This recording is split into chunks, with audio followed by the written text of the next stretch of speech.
More tension in the Himalayas on the disputed border between India and China. Both sides are accusing the other of firing shots in the air on Monday night.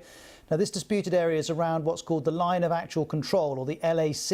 It runs between Indian-administered Kashmir and Chinese-administered Aksai Chin. And this tension's not new. Back in June, 20 Indian soldiers were killed in clashes. We don't know if China lost soldiers too.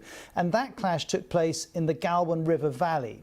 It was reported to have involved hand-to-hand combat and spiked bats. And while that was highly unusual, military patrols often do get close to each other because there's no marked border. The significance of Monday night, though, is that it involved firearms. For decades, both sides have stuck to an agreement to avoid using guns in the disputed territory.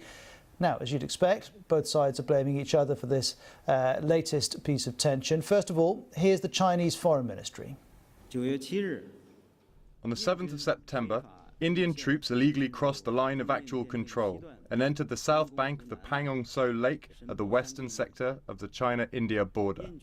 The Indian troops blatantly fired threatening shots at the Chinese border patrol troops who were there for negotiations, and the Chinese border troops were compelled to take countermeasures to stabilize the situation. Now, the Indian Army denies entering territory it shouldn't have. It denies firing shots. What is certain is the language around these moments continues to escalate. This is the editor of the Chinese state-supported Global Times.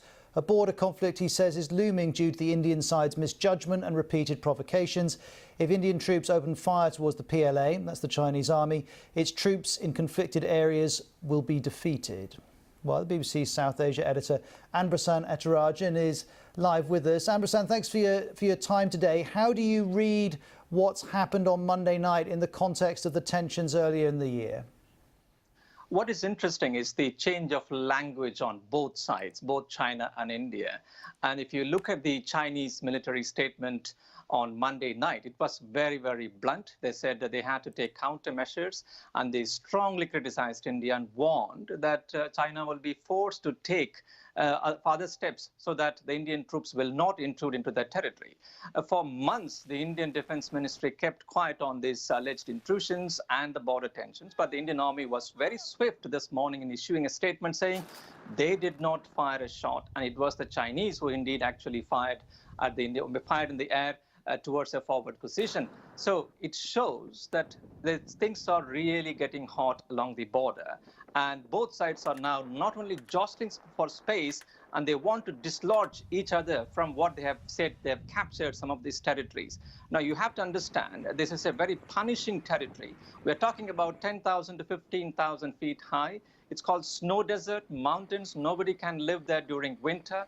And this is where these two of the world's biggest armies are locked horns, and they are an eyeball-to-eyeball situation. And that is a dangerous sign, because any one wrong step by the other side can lead to escalation.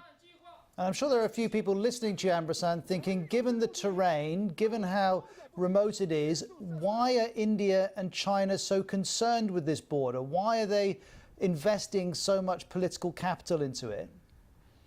And it goes back to the colonial period, because the British India signed a treaty with the then Tibet, and after when the communists took over China, they refused to accept that what the British India signed with Tibet. So this particular region is strategically important.